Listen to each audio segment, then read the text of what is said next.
திருச்சிற்றம்பலம்.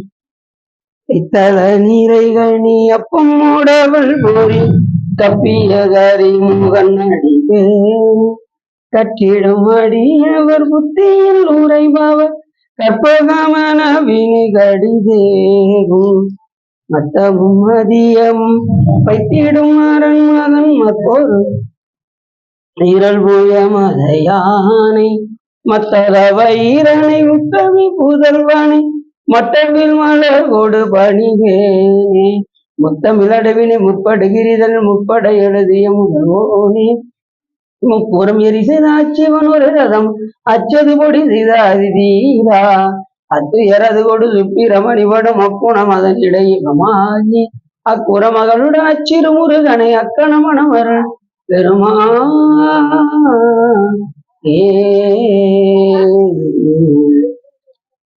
எந்தாயும் எனக்கருள் தந்தையும் நீ குலமானவே தீத்தனையாள் தந்த கதிவேலவனே உமையாள் மைந்த குமரா மறைநாயகனே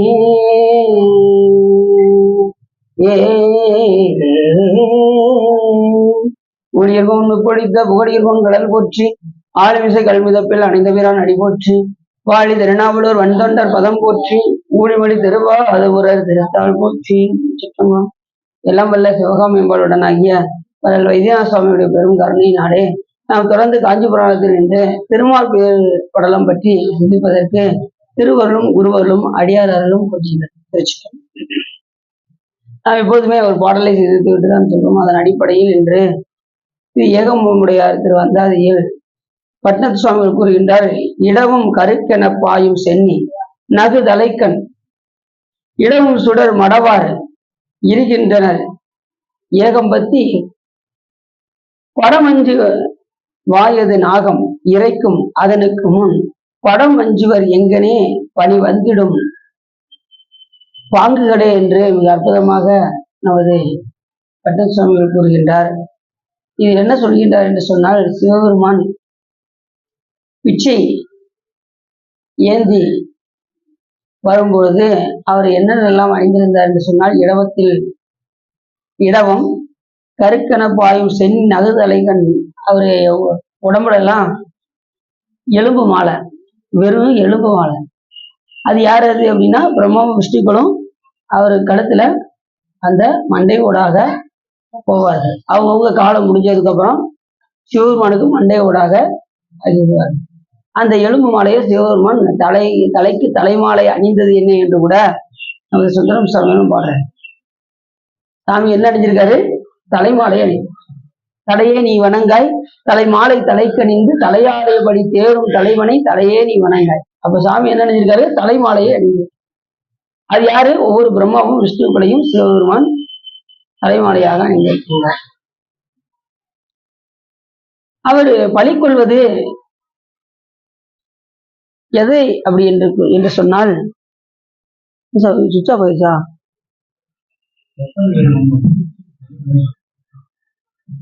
அவர் எதை பிச்சையாக கேட்கின்றார் என்று சொன்னால், அவர் எதை பிச்சையாக கேட்பாரு சாமி? அமர்ந்து அவர் எதை பிச்சையாக கேட்பார் என்றால், சாமி எதை பிச்சையாக ஏந்தி வருவாரு அப்படின்னா, நம்மளுடைய வினைகளை சிவபெருமான் வந்து கேட்டு வாங்குவார். அதுக்காக தான் சுவாமி என்ன செய்யறாரு? பிச்சை பாத்திரம் ஏந்தி இருக்கின்றார். எதுக்காக? நம்மளுடைய வினைகளை வாங்குவதற்காக. இது தெரியாம நாம் என்ன செய்யறோம்? வழக்கம் போல கைச்சொல்லியா இருக்குங்க அப்படின்னு சொல்லி அனுப்பிச்சுட்டுறோம். கையெந்தும் திருக்கரங்கள் எல்லாம் ஈசன் திருக்கரங்கள் என்று நாம் என்ன செய்ய வேண்டும்? என்ன வேண்டும்? அப்ப வந்திருப்பது சிவபெருமானே என்ற நிலையோடு நாம் அவர்களுக்கு தானமும் தர்மமும் செய்ய வேண்டும். பாடுவார் பசி தீர்ப்பாய் பரவுவார் வினைகளைவாய் ஓடு நின்றளனாக உன் வழிக்கு ஊழல்வானே காடு நின்னிடமாக கடுவிரல் நடமாடும் வேடனே குறுகாவூர் வெள்ளடை நீ அன்றே. அருமையா பாடுறாங்க. சுந்தர சுவாமிகள் பாடுறாங்க. பாடுவார் பசி தீப்பாய் பரவுவார் பிணிகளைவாய் ஓடு நீன் கலனாக உண்படிக்கு உழல்வானே காடு நீன் இடமாக கடுவிரல் நடமாடும் வேடனை குருகாவூர் வெள்ளடி நீ என்று மிக அற்புதமாக பாடுகின்றார் சுந்தரம் சுவாமி. என்ன சொல்ல வருகின்றார் என்று சொன்னால்,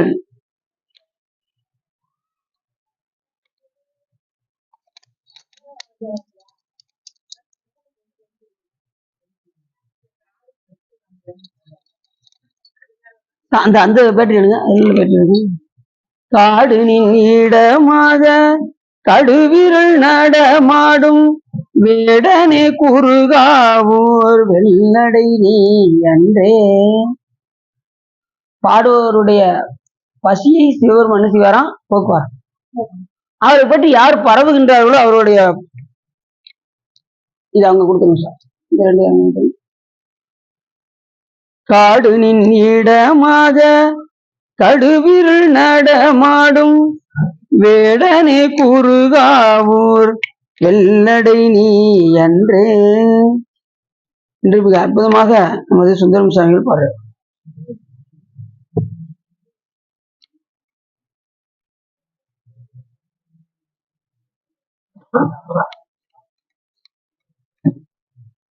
இப்ப இவ்வாறு பாடுவார் பசி தீப்பாய் பரவுவார் பிணிகளைவாய் ஓடுனின் கலனாக உண்பலிக்கு உழல்வானே காடுனின் இடமாக கடுவில் நடமாடும் வேடனை குறு காவூர் வெள்ளடை நீ என்றே என்று அற்புதமாக சொல்கின்றார். யார் பாடுகின்றார்களோ அவருடைய பசியை போக்குவார், யார் அவரை பற்றி எடுத்து கூறுகின்றார்களோ பரவுவார் அவருடைய பிணியை களைவாய் அப்படின்னு சொல்லிட்டு அடுத்த வீட்டுல சொல்றாரு, காடுனின் இடமாக கடுவில் நடமாடும் பாடுவார் பசி தீப்பாய் பரவுவார் பிணிகளவாய் ஓடுனின் கலனாக உண்பலிக்கு உழல்வானே. உண்பலின்னா என்னது? எதை அவர் பிச்சை பாத்திரமாக ஏந்துகின்றார் என்று சொன்னால் அந்த பிரம்மாவுடைய தலையை கொய்தார் பார்த்தீங்களா, அதைத்தான் சுவாமி என்ன செய்யறாராம்? பிச்சை பாத்திரமாக ஏந்தி வருகின்றார். யாருடைய தலைய? பிரம்மாவுடைய தலைய. சிவபெருமானுக்கு 5 முகம், பிரம்மாவுக்கும் 5 முகம் இருந்தது. நாமளுக்கும் 5 முகம், சிவபெருமானுக்கும் 5 முகம். நாம ஏன் அவரை வணங்கணும்னு நினைச்சாரு? அடுத்த நிமிஷமே சாமி என்ன பண்ணாரு? பைரவரை விட்டு ஒரு தலையை அப்படி கொய்து கொண்டு வந்து குடிச்சு ஆணவத்தோடு இருந்தா சிவபெருமான் என்ன பண்ணுவாரு? உடனே இந்த மாதிரி பிரம்மாவும் விஷ்ணுவும் பார்த்தீங்கன்னா ஒவ்வொரு அவதாரத்திலையும் அவருக்கு அந்த ஆணவம் வரும்போது சுவாமி என்ன செய்வாரு? அவரை அடக்கி அதுக்கப்புறம் மறுபடியும் அவருக்கு அந்த பதவியை கொடுத்தார். அப்படி காடுனின் இடமாக கடுவிரில் நடமாடும் வேடனே குறுகாவூர் வெள்ளடை நீ என்று இந்த பாட்டு ரொம்ப அற்புதமான பாட்டு. பன்னிடை தமிழொப்பாய் பழத்தினில் சுவை ஒப்பாய் கண்ணிடை மணி ஒப்பாய் கடுவில் சுடருப்பாய் மண்ணிடை அடியார்கள் மனத்திடர் வாராவே விண்ணிடை கூறுகாவூர் வெள்ளடை நீ என்றே. பன்னிடை தமிழொப்பாய் பழத்தினில் சுவையொப்பாய் எல்லாத்துலயும் சுவாமி இருக்காரு. பழத்துல சுவையா இருக்காரு, பண்ணில இசையா இருக்காரு, எல்லாமாவும் இருக்காரு சாமி. பன்னிடை தமிழொப்பாய் அப்புறம் கண்ணில் மணியா இருக்காரு, கடுவிரலையும் சிவபெருமான் நடனம் ஆடுறாரு. கடுவிரில் நடமாடும் வேடனை குறுகாவூர் வெள்ளடை நீ என்றே என்று அற்புதமாக கூறுகின்றார். அப்படி சுவாமி அந்த உண்பலிக்கு உழலும் போது எதை கொண்டு வருகின்றார் என்று சொன்னால், எல்லாருடைய வினைகளையும் வாங்குவதற்காக சிவபெருமான் பிச்சை பாத்திரம் ஏந்தி வருகின்றார். அதை நாம் என்ன செய்யறோம்? சாதாரணம் நினைச்சிடும். ஒருத்தர் யாராவது கையேந்தி வந்தாங்கன்னா நாம் என்ன செஞ்சிடும்? அலட்சியமாக எண்ணி நாம் என்ன செய்யக்கூடாது? அவர்கள் தர்மம் செய்யாமல் விட்டுவிடக்கூடாது. கையேந்தும் திருக்கரங்கள் எல்லாம் ஈசன் திருக்கரங்கள் என்று எண்ணி நம்மளால் இயன்ற அளவு எதனாவது என்ன செய்யணும்? கொடுக்கணும். இல்லையா அப்ப நம்ம என்ன செய்யலாம்? சாமி அடியன்ட்ட இல்லையே, அவங்க கேட்கிற பொருள் அடியன்ட்ட இல்லையே, இன்னைக்கு சாப்பாடு வேற இல்லையே, யார் மூலியமாவது அந்த உயிருக்கு கிடைக்கட்டும் அப்படின்னு நினைக்கிறோம் பார்த்தீங்களா? அது ரொம்ப உயர்வு.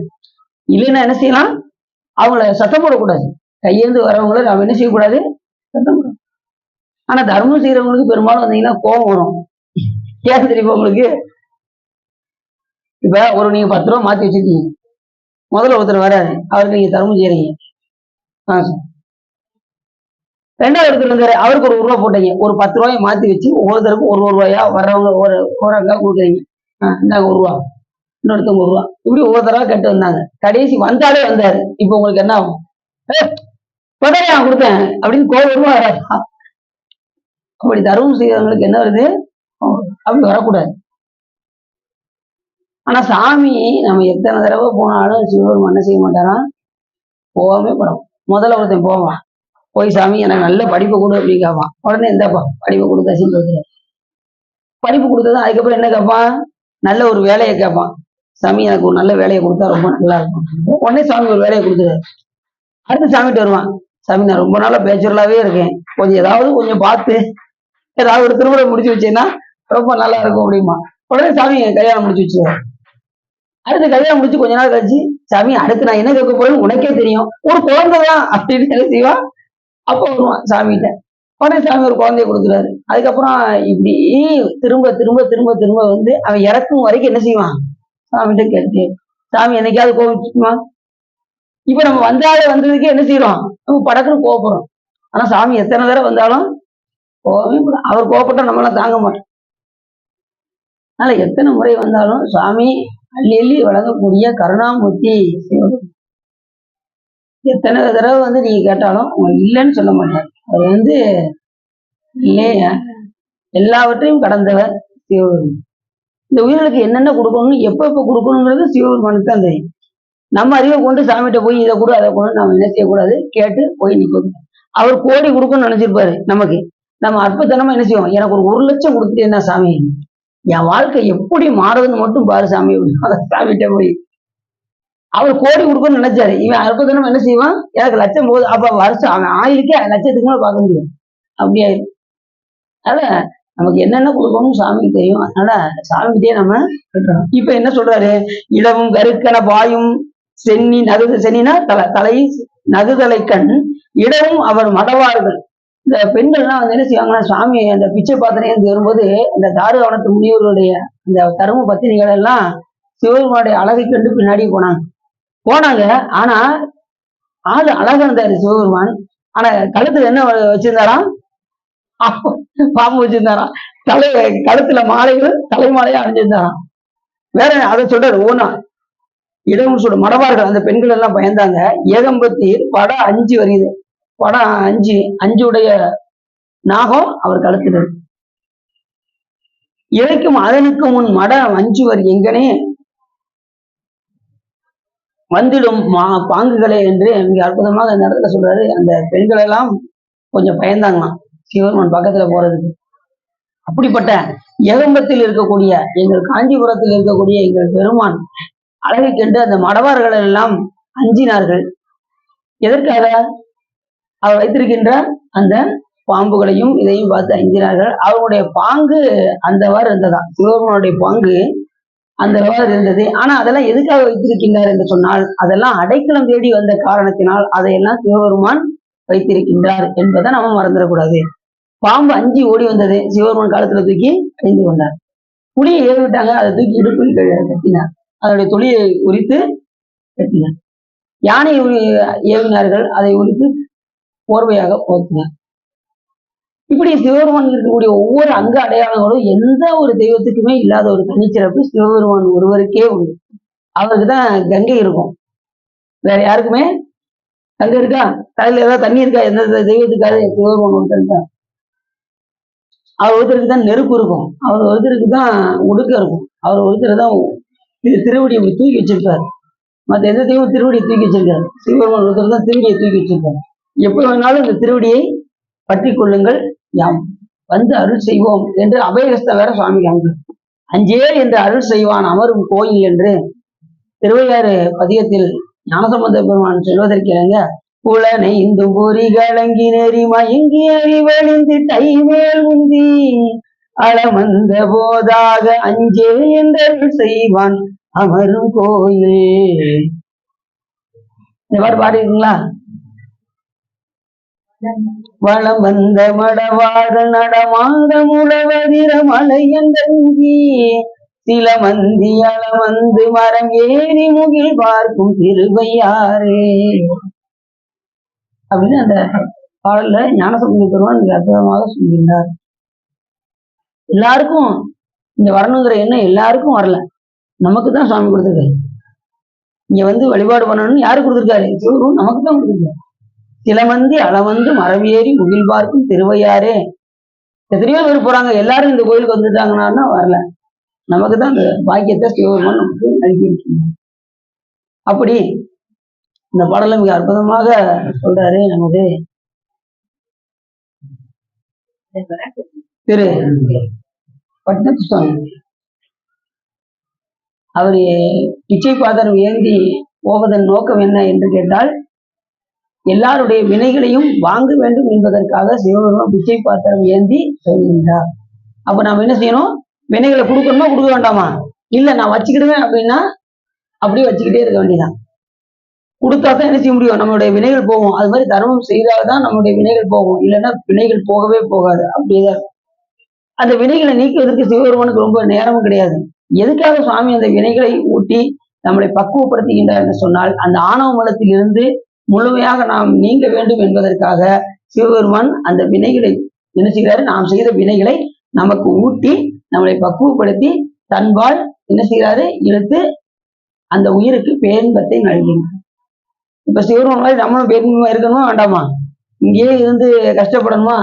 கடைசி வரைக்கும் இறக்குற வரைக்கும் இன்பம் துன்பம் மாறி மாறி மாறி மாறி வந்து கொண்டே இருக்கும். இதுக்கு ஒரு முடிவு என்ன செய்யணும்? அந்த முடிவு தான் நமக்கு சைவ சித்தாந்தம். சைவ சித்தாந்தத்துல என்னதுன்னா முடிந்த முடிவுன்னு பேரு. சித்தாந்தம் என்பது என்னது? முடிந்த முடிவு. சைவ சித்தாந்தம் அப்படின்னா என்ன அர்த்தம்? சைவம் என்பது சிவத்தோடு சம்பந்தமுடையது. புரியுது? சைவம் என்பது என்னது? சிவத்தோடு சம்பந்தம். அப்ப சைவ சித்தாந்தம் அப்படின்னா என்ன அர்த்தம்? முடிந்த முடிவு. சைவத்தில் எது முடிந்த முடிவாக சொல்லப்படுகின்றது என்று சொன்னால், இந்த உயிர்களானது பிறந்து பிறந்து இறந்து கொண்டே இருக்கின்றது. இதற்கு ஒரு முடிவு என்ன அப்படின்னா, சிவத்தை வழிபாடு செய்து கடைசி இறுதியில் இந்த உயிரானது பேரின்பத்தை அனுபவிக்க வேண்டும் என்பதுதான் சைவ சித்தாந்தத்தின் நோக்கம். சைவ சித்தாந்தம் முடிந்த முடிவு. ஒவ்வொருக்கும் ஒரு அந்தம்னா முடிவு, ஒவ்வொருக்கும் ஒரு முடிந்த முடிவு இருக்கும். அதே வழி சைவ சித்தாந்தத்துக்கும் ஒரு முடிந்த முடிவு என்னன்னா, பிறப்பதற்கே தொழிலாக இறக்கின்றார் என்ற சொல்லுக்கு முடிவு என்ன அப்படின்னா, இறைவனை நன்றாக வழிபாடு செய்து இந்த உயிரானது பேரின்பத்தை அடைய வேண்டும் என்பதற்காக அந்த விடாமல் இறைப்பணியை செய்து ஏகனாகி இறைவனை நின்று அவன் திருவடியை அடைவதற்கு உண்டான உபாயங்களை தேடிக்கொள்ள வேண்டும் என்பதற்காகத்தான் இந்த பிறவியை சிவபெருமான் என்ன செய்யறாரு? நமக்கு தருகின்றார் என்பதை நாம மறந்துடுறோம். அப்படி இந்த பாட்டுல சொல்றாரு. அப்படி சுவாமி அந்த ஆபரணங்கள் எல்லாம் அணிந்து இருக்கின்றார். எதற்காகனா எல்லாமே நமக்காக தான். சாமி அவர் பிச்சை பாத்திர இயந்திரம் கூட யாருக்காக? இந்த உயிர்களுக்காக தான். வினை வாங்க வேண்டும் என்பதற்காக சார், இணையை வாங்க வேண்டும் என்பதற்காக தான் சுவாமி என்ன செய்யறாரு? பிச்சை பாத்திர வேண்டும். வழக்கம் போது நம்ம கைச்சொல்லியா இருக்குன்னு சொல்லி அனுப்பி விடக்கூடாது. முடிஞ்ச அளவுக்கு நம்ம இயன்றதை சரி. இன்னைக்கு நம்ம பார்க்கக்கூடிய படலம் திருமால் பேரு. திருமால் பேறு பெற்ற படலம். திருமால் எப்படி பேறு பெற்றார் அப்படின்னு பார்த்தா, வணங்குனர் இருமை பேரும் மேன்மையின் வழங்கி எங்கோன் இணங்கிய சலந்தரேச வரவிலை எடுத்து சொன்னோம். ஏற்கனவே சலந்தரேசரை பத்தி எடுத்து சொன்னோம். அணங்கனார் ஆடல் பாடல் முழக்கரா அணி நீள் வீதி கணங்கள் திருமா பேரு கடிநகர் பெருமை சொல்லுவோம் என்று இந்த பாட்டுல ஏற்கனவே சலந்தரேச படலத்தை பற்றி போயினோம். இப்பொழுது திருமால் பேறு பெற்ற படலத்தை சுற்றி எடுத்து கூறுகின்றோம் என்று சொல்லி, குவளையம் காவல் பூண்ட குபன் என்னும் அரசருக்காக ஆரம்பத்துல எப்பயுமே வந்து பாத்தீங்கன்னா, இந்த குபன் என்கின்ற அரசனுக்கும் ததீசி முனிவருக்கும் எப்ப பார்த்தாலும் சண்டை வந்துகிட்டே இருக்கும். ஏதாவது வாய் தகராறு, வாய்க்கா தகராறு, இந்த மாதிரி தகராறுல சண்டை போட்டுக்கிட்டே இருப்பாங்க ரெண்டு பேரும். குபன் என்ன சொல்லுவாரு? அரசரே மேன்மையுடையவர் அப்படிம்பாரு. இவர் என்ன செய்வாரு? முனிவர்களே மேன்மையுடையவர்கள் ததீசி முனிவர் சொல்லுவாரு. ரெண்டு பேருக்கும் என்ன நடக்கும்? சண்டை நடந்துகிட்டே இருக்கும். இப்படி ஒரு நாள் வாய்க்கா தகராறு நடந்துகிட்டு இருக்கும்போது, வாய்க்கா தகராறுனா நீ உதாரணத்துக்கு சொல்றேன். சின்ன பிள்ளைகள பாத்தீங்கன்னா, அந்த பிள்ளைகளை நீங்க விளையாடுற போது நீங்க பாருங்களேன், சின்ன பிள்ளைகள் விளையாடும் போது பாருங்க, முதல்ல நல்லா அன்பதான் பேசிக்கிட்டு இருப்பாங்க. நீ வாடா வாடா விளையாடுவோண்டா அப்படிம்பாங்க. கொஞ்ச நேரத்துல பார்த்தா ரெண்டு பேரும் அடிப்படி சண்டை போட்டுட்டு இருப்பாங்க. என்னன்னு பார்த்தா எப்படி ஏன் சட்டையை நீ பிடிச்சி இழுப்ப அப்படிமா, அவன் நீ ஏன் சட்டை நீ எப்படி பிடிச்சி இழுப்ப, நீங்க ரெண்டு பேரும் சண்டை போட்டு இருப்பான். சாதாரண பேச்சு இரதாம்பாயும் அடிப்படை சண்டைக்கு போயிடும். அதே போல சாதாரண பேசிக் கொண்டிருந்தவர்கள் குபன் என்கின்ற அரசனும் ததீசி முனிவரும் பேசிக் கொண்டிருக்கும் போதே ரெண்டு பேருக்கும் தகராறு வந்ததுனால இப்ப இவரை ஏதாவது செய்ய வேண்டும் என்பதற்காக குபன் என்கின்ற அரசர் என்ன பண்ணா, சிவநெறி ததீசியோடும் செருக்கு செய்யும் நாள். அப்ப அந்த குபனுக்கு ஒரு செருக்கு வந்தது. விடுத்த ஆளி தவமுனி வைர ஆக்கை தாக்கியவாய் மடிதலோடும். இப்ப அவருடைய ஆக்கை எப்படிப்பட்ட ஆக்கையா இருக்கு, ததீசி முனியுடைய ஆக்கை எலும்பு முழுக்க முழுக்க எலும்பினால் செய்யப்பட்ட ஆயுதமாக ததீசிவனுடைய உடம்பு இருக்கு. ஏன்னா அந்த பார்க்கடலை கடையும் போது, திருப்பார்கடலை கடையும் போது அத்தனை தேவர்களும் தன்னுடைய ஆயுதங்களை எல்லாம் ஒரு ஓரத்துல வச்சுட்டு போவோம் அப்படின்னு சொல்லி வச்சுட்டு என்ன செய்ய போனாங்க, அந்த திருப்பார்கடலை கடைய சென்றார்கள்.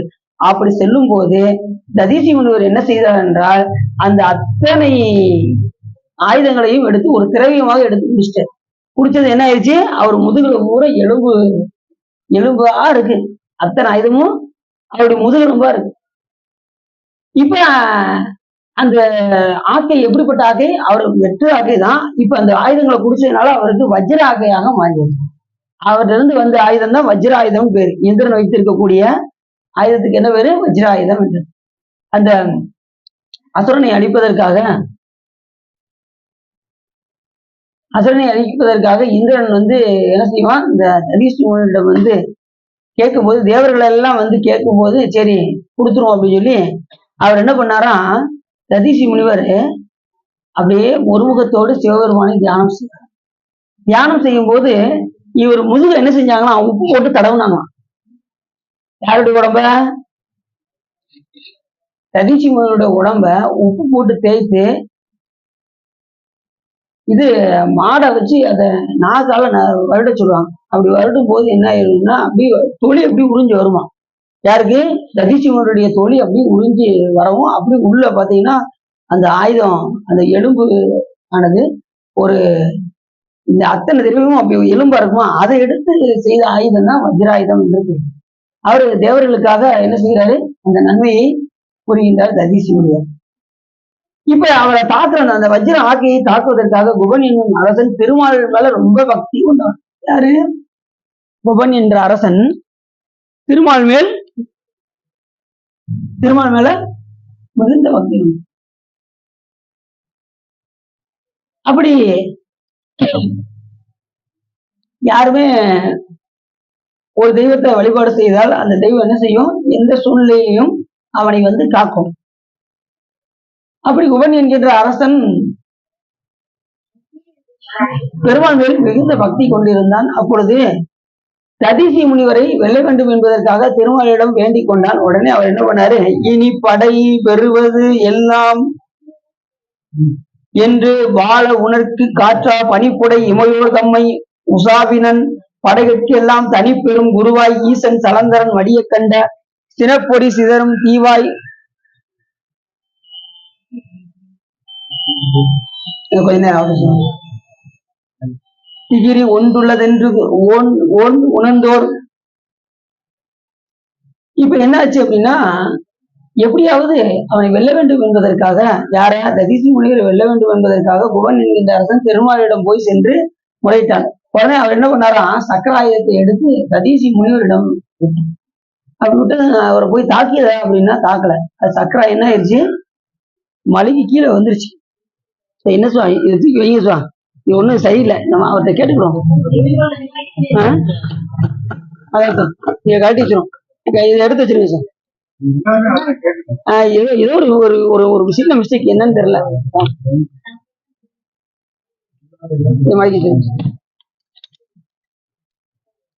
வச்சிருங்க, நம்ம அவர்கிட்ட இன்னொரு நல்லா கேட்டுக்கிறோம். ஏதோ ஒரு சுவிட்சை மட்டும் ஆஃப் பண்ணிடுங்க.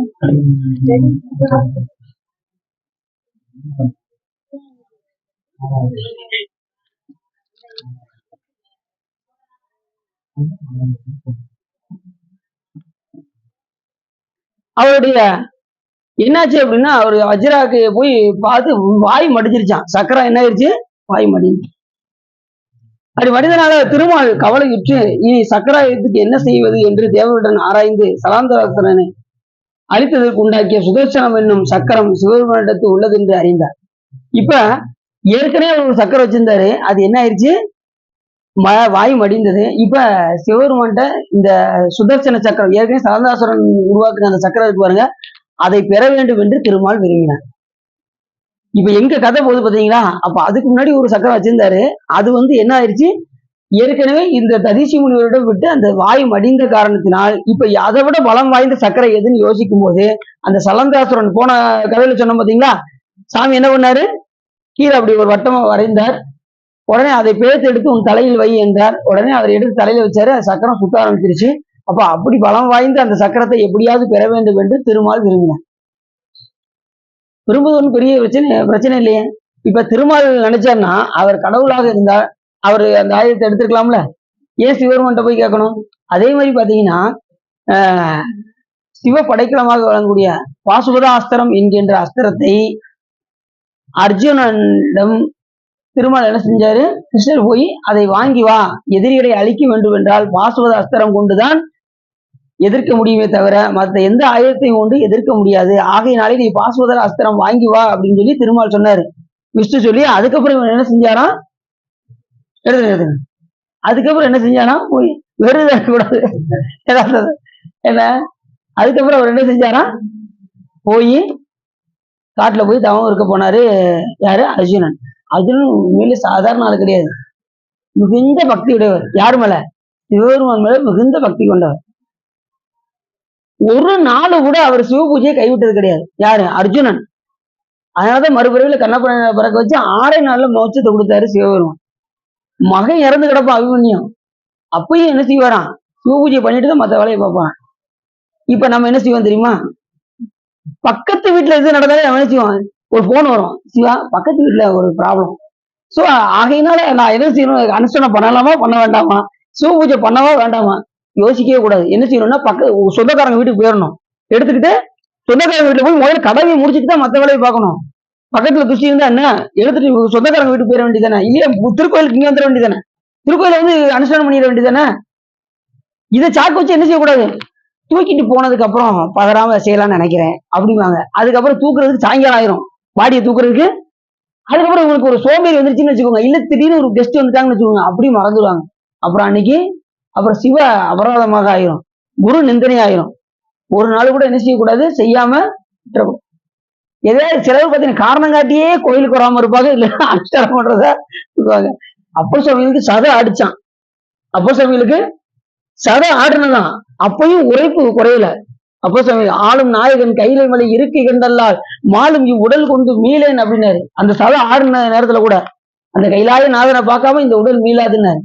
நம்ம கொஞ்சம் லேச காய்ச்சல் கூட வந்திருக்காது, காய்ச்சல் கூட வந்திருக்காது, அதாவது காய்ச்சல் வர்ற மாதிரி இருக்கு சுவாமி, நான் நாளைக்கு கோயிலுக்கு போலான்னு நினைக்கிறேன் அப்படின்னு நினைச்சுவாங்க. அப்படிவாங்க, காய்ச்சல் வந்திருக்காது, குத்து குத்து குத்து குத்து குத்து உள்ள ஒரு மாதிரி இருக்கு அப்படி சொல்றவங்க. சில பேர் பாத்தீங்கன்னா லேசா பிளேடு பிச்சிருக்கும், லேசா இந்த வெங்காயம் நறுக்குன்னு பார்த்துக்கோங்க, லேசா இல்ல நல்ல ஆழமா வெட்டிடுச்சு. சில பேர் சாதாரண வெட்டக்கூடாது, ஆழமா வெட்டிடுச்சு. முதல்ல ஒரு ஊசியை போடலாம்னு நினைக்கிறேன், ஊசி போட்டு பேசாம ரெஸ்ட் எடுக்க போறேன் அப்படின்னு செய்வாங்க, கோயிலுக்கு போறதை விட்டுருவாங்க. இப்படி ஏதாவது ஒரு காரணத்தை சொல்லி நான் என்ன செய்யக்கூடாது, கோயிலுக்கு போறதை நிப்பாட்டி. எந்த நிலையிலும் சூழ்நிலையும் திருக்கோயிலும் டெய்லி எச்சரி. என்ன சூழ்நிலைனாலும் சாப்பிடாம இருக்கமா, வெட்டுப்பட்டாலும் குத்துப்பட்டாலும் காய்ச்சல் இருந்தாலும், காய்ச்சல் இருந்தா கூட ஒரு 2 இட்லி எப்படியாவது சாப்பிடணும்னு தான் நம்ம நினைக்கிறோம். காய்ச்சல் வந்துருச்சுன்னா என்ன செய்வோம், வாய் கசப்பா இருந்தாலும் கூட அதை விடுறது கிடையாது. அந்த இட்லி எப்படியாவது வீட்டுல செஞ்ச இட்லினா கொஞ்சம் கசப்பா இருக்கும், நீங்க கடையில ஒரு 2 இட்லி வாங்கிட்டு வந்துருக்காங்க, கடையில 2 இட்லி வாங்கிடுவாங்க, அப்பதான் கொஞ்சம் இடிக்குமா. அது சில பேர் பாத்தீங்கன்னா அப்படி அது நிறைய வீட்டுல அப்படின்னு பாக்குறேன், அதனால சொல்றேன். ஏன்னா அப்படியாவது என்ன செய்வாங்க, அந்த நாக்கு சுவை தேடுது பாத்துக்கணும், எப்படியாவது அதை சாப்பிடணும். அதுக்கப்புறம் சாப்பிட்டு என்ன செய்வாங்க, அவளோடு சாப்பிடுவாங்க, அடுத்த நிமிஷமே வாந்தி வந்து அது மாதிரி ஆகும். ஏன்னா என்னைக்கு நீங்க ஒரு பொருள் ரொம்ப விருப்பப்படுறீங்களோ அந்த பொருள்னால நமக்கு ஏற்கனவே அடியில் ஒரு துன்பம் வரும். இப்ப காய்ச்சல் எதனால வருது தெரியுமா உங்களுக்கு, நம்ம எதையாவது தேவையில்லாத உணவுப் பொருளை சேர்க்க போய் தான் என்ன அது காய்ச்சலா வருது. நம்ம அப்பயாவது வாயை கட்டுப்பாடு பண்ணுவோம்னு அந்த இது சாப்பிட்டாலும் கசப்பு தன்மை வருது. அதையும் மீறி நம்ம சாப்பிட்டோம்னா அப்புறம் வான்மிட்டு தான் வரும். வேற அதுக்கு உள்ள இடம் கொடுக்க மாட்டேங்குது.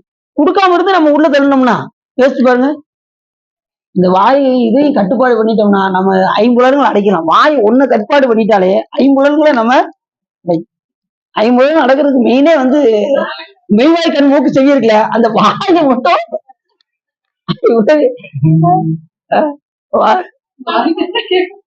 அதெல்லாம் கேட்க மாட்டேங்க அப்படிங்களா? சரி, அதான் திருமுறை பாடுறதுக்கு பயன்படுத்தணும். அந்த வாயை வந்து திருமுறை பாடுவதற்கு பயன்படுத்தும். அதான் வாங்க சார். எப்படி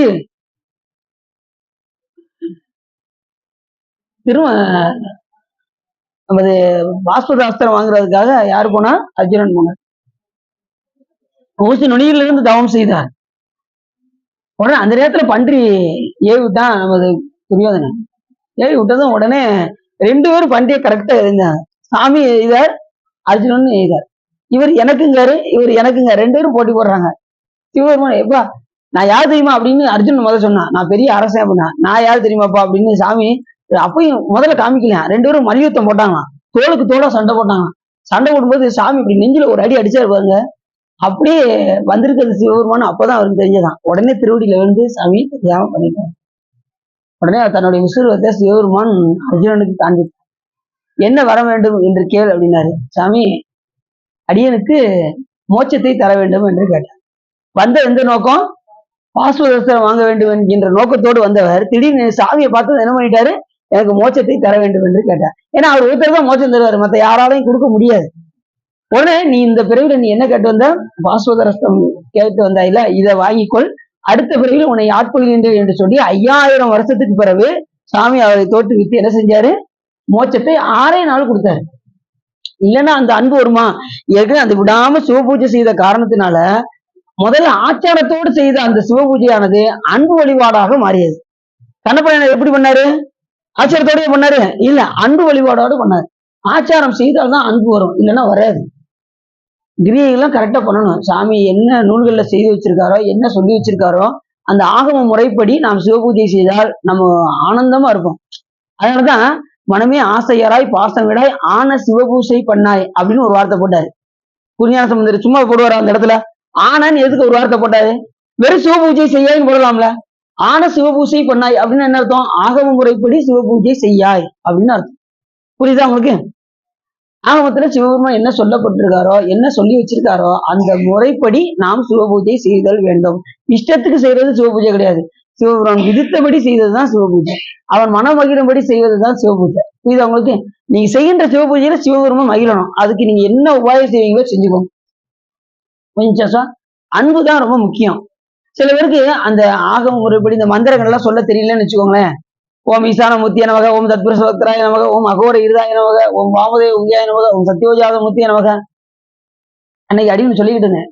ஒரு அம்மா, சாமி எனக்கு இந்த மாதிரிலாம் வராது, ஒண்ணும் இல்லம்மா, நீங்க கவலைப்படாதீங்க, மூல மந்திரம் குருநாதர் சொன்னாங்களா அதை வச்சு செய்ய அப்படின்னாச்சு. அதை வச்சு இப்போதைக்கு செய்யுங்க. சிவபெருமான் என்னைக்கு உணர்த்துறாரோ உங்களுக்கு அன்னைக்கு நீங்க இந்த மந்திரத்தை படிங்க. அது வரைக்கும் மூல மந்திரத்தை சொல்லி, மூல மந்திரம் குருநாதர் சொல்லுவாங்க. அந்த மந்திரம் குருநாதர் அதை வந்து எளியில சொல்லக்கூடாது யாருமே. அதுக்கு அப்படி இப்ப அந்த சக்கரம் வாய் மடிந்த காரணத்தினால் இப்பொழுது அந்த சக்கரத்தை சிவபெருமானிடமிருந்து அந்த சுதர்சன சக்கரம், அந்த சக்கரம் சிவபெருமான் வச்சிருக்கக்கூடிய சக்கரத்துக்கு என்ன பேரு? சுதர்சன சக்கரம் என்று பெயர். சுதர்சனம் என்னும் சக்கரம் சிவபெருமானிடத்தில் உள்ளது என்று அறிந்தார். உடனே திருமால் தேவருடன் காஞ்சியம்பதிக்கு வடமேற்கில் அம்பிகை பூசித்த லிங்கத்தை அடைந்து நாள்தோறும் 1000 தாமரை மலர்களால், ஏற்கனவே நம்ம 1000 தாமரை மலர் எங்க வச்சு அர்ச்சனை பண்ணாரு? திரு வீடுவிலையில வைத்து அர்ச்சனை பண்ணாரு நம்ம பார்த்தோம். அதே பாங்கு இங்கேயும் நடக்கு. காஞ்சிபுரத்துலயும் திருமால் பேர்லயும் சாமி திருமால் வந்து பூசிக்கிறாரு 1008 மலர்களால. அங்க பூசித்த மாதிரியே இங்கேயும் சாமி என்ன பண்றாரு? ஒரு மலரை மறைக்கிறாரு. இந்த 2 தலத்துக்கும் உள்ள ஒரு சிறப்பு, திருவிழுவிலையும் இதுக்கும் ஒரே சிறப்பு. இந்த தலத்துக்கும் ஒரு சிறப்பு என்னன்னா, திருமால் இங்கேயும் வந்து 1008 மலர்களால் சிவபெருமானை பூசித்த ஒரு பெரும் பேரு இங்க உண்டு. 1 மலர் 2 மலர்னா பரவாயில்ல, நாம ஒரு 5 மலர் எடுத்து பூசை பண்றதுக்கே நம்ம என்ன செய்யறோம்? நான் ஏற்கனவே உங்கள்ட்ட சொல்லியிருக்கேன், ஒரு 8 போற்றியாவது சொல்லுங்க. ஓம் ஈசனடி போட்டு, எந்த அடி போட்டு, தேசனடி போட்டு, சிவன் தேவடி போட்டு, நேயத்தை நின்ற நிமலனடி போட்டு, மாய பிறப்பருக்கும் மன்னன் அடி போட்டு, சீரா விழுந்துரை நம் தேவனடி போட்டு, ஆறாத இன்பம் அருளும். ஒரு 8 போட்டியாவது சொல்லி என்ன செய்யலாம், சிவபெருமானை அடிச்சுக்கலாம். இல்லைன்னா வேற்றாகி விண்ணாகி நின்றாய் போட்டி எத்தனை வரி இருக்கு? 72 வரி இருக்கா? அதை சொல்லி அதுக்கு கூட 5 நிமிஷம் ஆயிருதுங்க அப்படிங்க சில பேர். அதுக்கு 5 நிமிஷம் ஆயிருது, நீங்க 8 போட்டு சொன்னீங்களா அது கொஞ்சம் பரவாயில்ல அப்படின்னு 8 போட்டு சொல்லிட்டு ஓடிடலாம். முதல் எல்லாமே இந்த உலகத்துல ஷார்ட்னு வந்துருச்சு. இப்ப யூடியூப் 1.5 மணி நேரம் 2 மணி நேரம் யாரும் பார்க்க மாட்டாங்க. ஷார்ட்டா 1 நிமிஷம், அதே சுருக்கு 30 செகண்ட் உடனே பார்த்தாங்க. இல்லைன்னா யாருமே பார்க்க மாட்டேங்கிறாங்க.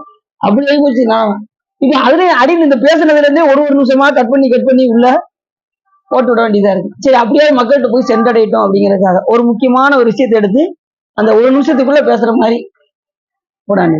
சரி, அப்படியாவது பரப்புவோம் சிவபெருமானை பத்தி. சரிதானா? சரி, சாட்டு உலகம் ஆகி போச்சு, எல்லாமே சாட்டு.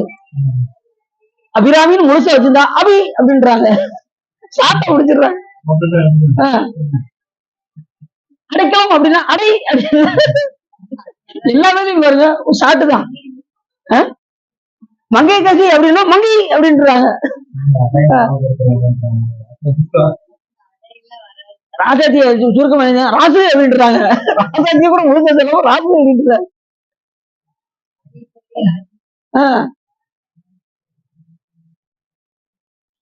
நமச்சிவம்ங்கிறது எவ்வளவு பேரு நம்ஸ் அப்படிங்கிறாங்க. அது பயந்தே நமச்சிவத்தை நம்ஸ் அப்படிங்கிறாங்க. இதை விட ஒரு குடும்பம் தெரியுமா, மாமான்னு அருமையா இருக்கு, மாம்ஸ் அப்படின்றாங்க. இப்ப நம்ம வீட்லயே பாத்தீங்கன்னா மாமாங்க மாம்ஸ் வாங்க அப்படியே போச்சு. தேதி எப்படி கூப்பிடுவாங்க நம்மள மாம்ஸ் மாமா அப்படின்னா அந்த காலம், இந்த அத்தான் இந்த மாமால அந்த காலம். இப்ப மாம்ஸ் எல்லாமே ஷார்ட்ஸ் அப்படியே போச்சு கடவை. சரி, எல்லாமே சுருக்கிட்டா நம்ம என்ன செய்யறது சொல்லுங்க பாப்போம். எல்லாமே நம்ம விரிவா தான் செய்யணும். இப்ப சிவபூஜைலாம் விரிவா செஞ்சாதான் நல்லா இருக்கும். அதையும் சுருக்கி நம்ம செஞ்சோம்னா ரொம்ப நல்லா இருக்கு. இறைவனுக்குன்னு பயன்படுத்தக்கூடிய காலங்கள் இருக்கு. அந்த காலத்தை நாம என்ன செய்யணும், விரயம் செய்யாமல் அதை பயன்படுத்த வேண்டும். கண்டிப்பா குறைஞ்சது அனுஷ்டானம் பண்றவங்க ஒரு 1/2 மணி நேரமாவது பயன்படுத்தணும். சிவபூஜை பண்றவங்க குறைஞ்சது ஒரு 1 மணி நேரமாவது பயன்படுத்தணும். அப்படின்னாதான் சிறப்பா இருக்கும். அனுஷ்டானம் பண்ணி முடிச்சது உடனே எஞ்சி போயிடக்கூடாது. எஞ்சி உடனே சாமிக்கு ஒரு நெய்வேத்தியம் வச்சு அதுக்கு ஏதோ ஒரு 2 பழங்களோ இல்ல சுத்தெண்ணெய் போட்டீங்கன்னா, இப்ப இருந்தே பழகிட்டீங்கன்னா ரொம்ப நல்லா இருக்கும். சுத்தெண்ணெய் சாமிக்கு டெய்லி கொடுத்தீங்கன்னா அதை விட உயர்வு வேற எதுவுமே கிடையாது. சிவபெருமானுக்கு முக்கியமான அன்னம் எதுன்னா நெய்வேத்தியம் என்னன்னா சுத்த அன்னம். சாமிக்கு சுத்த அன்னம் பொங்கி உப்பு எதுவுமே சேர்க்காம ஒரு நெய் விடலாம் விடலாம், இல்லைனாலும் பரவாயில்ல, அப்படியே அன்னத்தை எடுத்து நம்ம சாமிக்கு காமிச்சோம் செய்யலாம்.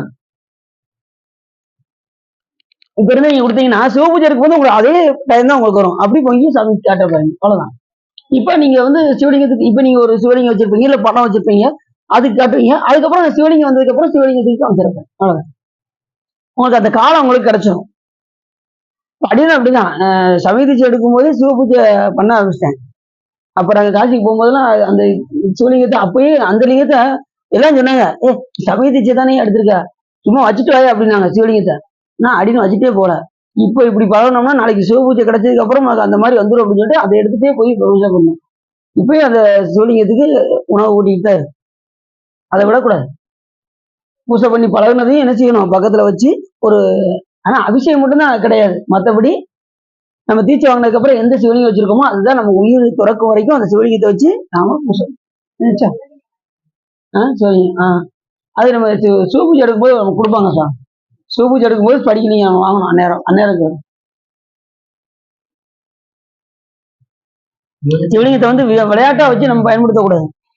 சிவலிங்கத்துல சுவாமி எந்த நேரமும் என்ன செய்வாரு, உரைய ஆரம்பிச்சிருவாரு. அதனால சின்ன பிள்ளைல இந்த சிவலிங்கம் வச்சு விளையாடக்கூடாதும்பாங்க பிள்ளைகளை. ஏன்னா அதுல உரைய ஆரம்பிச்சோம்னா அதுக்கு நைவேத்தியம் கொடுக்க ஆரம்பிச்சோம். சின்ன பிள்ளைகளுக்கு என்ன தெரியும், சில பிள்ளைகள் பாத்தீங்கன்னா சாக்லேட்டை வச்சு நைவேத்தியம் பண்ணிட்டு இருக்கோம். உண்மையிலே அது ஆச்சரியமா இருக்கும். சிவலிங்கத்தை பிடிச்சி பத்தியெல்லாம் காமிச்சு சின்ன பிள்ளைங்க உண்மையிலே அது சிவபூஜை அருமையா பண்ணது. அடியில் கூட சின்ன பிள்ளைகள் அப்படிதான் பண்ணியிருப்போம் போல தெரியுது. அதெல்லாம் சாமி இந்த திரையில நம்ம கொண்டு வந்து விட்டுருக்காருன்னு நினைக்கிறேன்.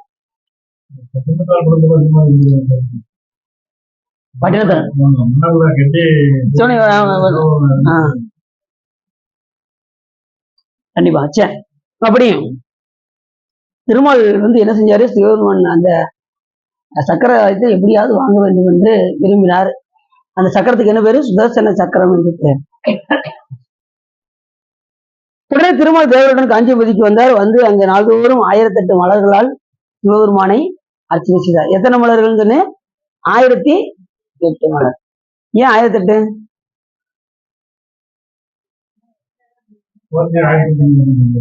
இப்ப வேற இல்ல. நான் ஒரு நாளைக்கு நம்ம எத்தனை தடவை மூச்சு விடுறோம்? ஒரு நாளைக்கு 21,600 தடவை நாம மூச்சு விடுறோம். அதுல பாதி எவ்வளவு? 10,000. அதுல 10 மடங்கு தான் 1008. அதுல 1 மடங்கு 108, 10 மடங்கு 1008. 1 மடங்கு என்ன செய்யணும்? ஜெபம் பண்ணணும். 1008 மடங்கால சிவபெருமானை அர்ச்சிக்க வேண்டும். அதனாலதான் 1008 வச்சாங்க. 1008க்கும் 108க்கும் இதுதான் வித்தியாசம், வேற ஒண்ணும் இல்ல. 10,008ல 100 மடங்கு 1008, 1 மடங்கு 108.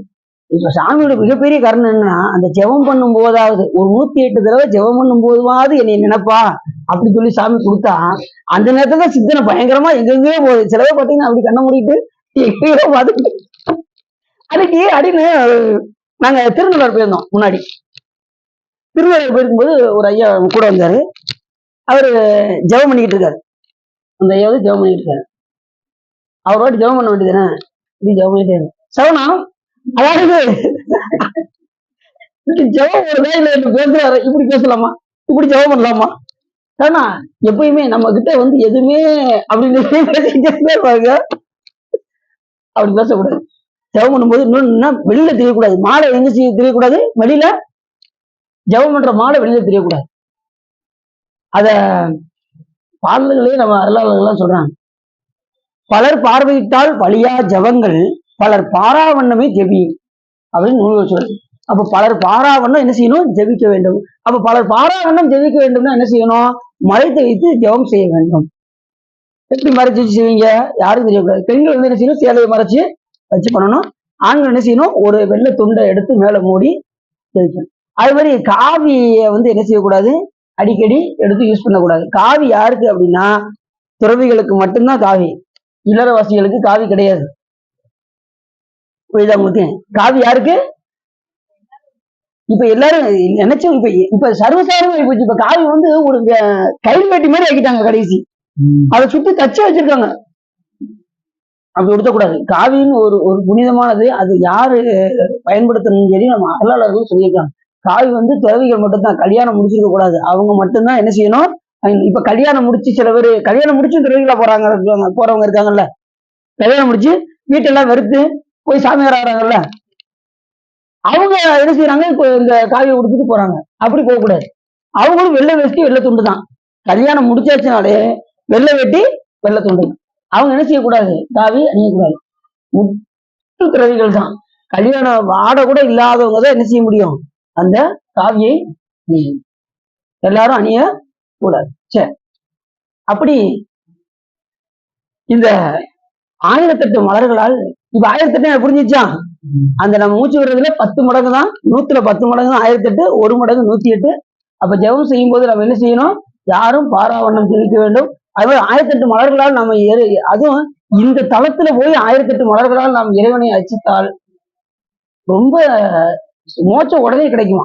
இந்த தளத்திலையும் திருவீடுங்கிற தளத்திலையும் நாம 1008 மலர்களால் நம்ம அர்ச்சித்தால் மோட்ச கட்டாயமாக உண்டு. அப்படின்னு நாங்க இதுக்கு போயிருந்தோம், திருவள்ளிமலைக்கு போயிருந்தோம். போகும்போது பொங்கல் அன்னைக்கு முன்னாடி போவேன். அப்படின்னு வந்து அங்க ஒரு அடியார், ஓசூர் அடியார் வந்து அங்க வருவார்.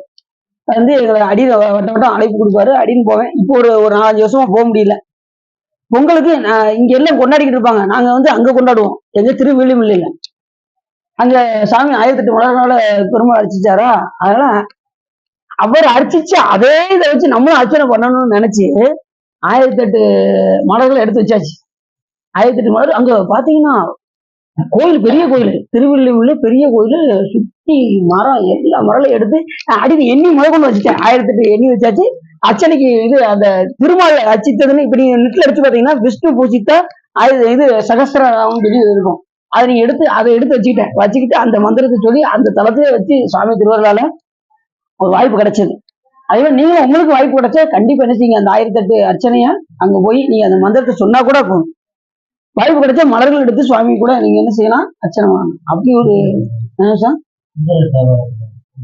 பாட்டு வருதோ? ஓஹோ. அப்புறம் இல்ல அதேதான். இப்படி எல்லா திருவாசகத்திலவே சொல்றாரு. திருவாசகத்துல சொல்றாரு ஒரு பூ குறைய அப்படின்னு சொல்றாரு. அந்த நிறைய பதியத்துல எல்லாம் நிறைய இடத்துல அந்த பாடல் வரும். அவர் 1008 மலர்ல ஒரு மலரை மறைத்து சிவபெருமானுக்கு அந்த கண்ணை அப்பிய அந்த ஒரு சிறப்பு எல்லா தேவாரத்திலையும் திருவாசகத்திலையும் நமக்கு வருது. அப்படி எண்ணில்லாத புண்ணியம் சாமி அர்ச்சிப்பது எண்ணில்லாத. அதான் 1008 மலர்களால் அர்ச்சிக்கிறது பெரும் பேரு. அப்படி 1008 மலர்களால் அர்ச்சித்துதான் அவர் பெரும் பேரு பெற்றார் திருமால். அப்படி பேரு பெற்ற காரணத்தினால அவருக்கு இந்த படலத்துக்கு என்ன பேரு? திருமால் பேரு படலம். திருமால் பேர்த்தி படலம். திருமால் பூசித்து பெரும் பேரு அடைந்தார் இந்த தளத்துல. அதனால திருமால் பேற்று படலம் அப்படின்னு பேர்.